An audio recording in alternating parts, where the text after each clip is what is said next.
సమాజంలో రోజు రోజుకి ఇలాంటి భయంకరమైనటువంటి వార్తలు ఈ చెవినైతే పడుతున్నాయండి. ఇంకా ఎన్ని రోజులు ఇలాంటి అత్యాచారాలు జరుగుతాయో తెలీదు.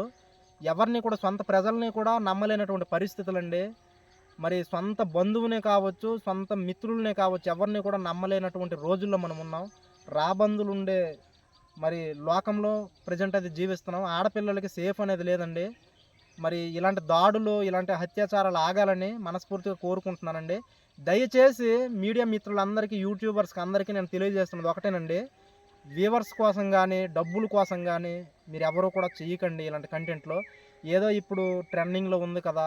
ఈ వీడియోని మనం ఆసరాగా తీసి ఒక 4 పైసలు ఇప్పుడే ఇది వైరల్ అవుతుంది గదా! మనం డబ్బులు సంపాదించుకుందాం అని జెప్పి అలా మాత్రం దయచేసి ఎవరు కూడా ఆలోచించొద్దండి. ఎందుకంటే మీ ఇంట్లో కూడా మీ అక్కకో, మీ చెల్లికో ఇలా జరిగితే మీరిలా చేస్తారా? చెప్పండి దయచేసి.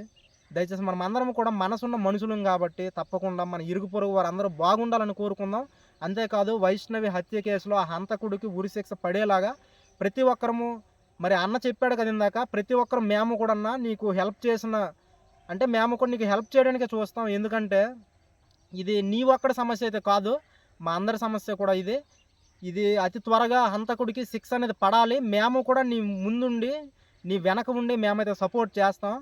మా సపోర్ట్ నీకు ఎల్లప్పుడూ ఉంటది. ఎందుకంటే నీకే కాదన్నా, ప్రతి ఆడపిల్ల ఉండే ఇంటికి కూడా మేమెప్పుడు కూడా సపోర్ట్ చేస్తాం. ఎందుకంటే ఇది ఒక్కరిద్దరితో పోయేది కాదు. వాడిని గాని ఏమైనా వదిలితే వాడు ఇప్పుడు ఈ తల్లి బిడ్డని చంపిన వాడే ఇంకా రేపొద్దున ఇంకా చాలా హత్యలు చేసే అవకాశం కూడా ఉంది. ఇలాంటి వాడిని దయచేసి వదలొద్దు. ప్రభుత్వం మరి పీఎం వరకు ఈ వీడియో చేరే వరకు ప్రతి ఒక్కరు కూడా మరి షేర్ చేయండి, లైక్ చేయండి ఈ వీడియో. ఎందుకంటే బూస్ట్ అవ్వాలి. ఇదివరకు చేసిన కంటెంట్లన్నీ వేరండి. కానీ ఇది మాత్రం మేము మానవతా దృక్పథంతోనే ఆ బిడ్డ యొక్క మరి ఆ సిస్టర్ యొక్క ఆత్మకు శాంతి చేకూరాలని మేమైతే ముందడుగు వేశాం. మరి లైకుల కోసము, వ్యూవర్స్ కోసము లేదంటే డబ్బుల కోసం కాదండి.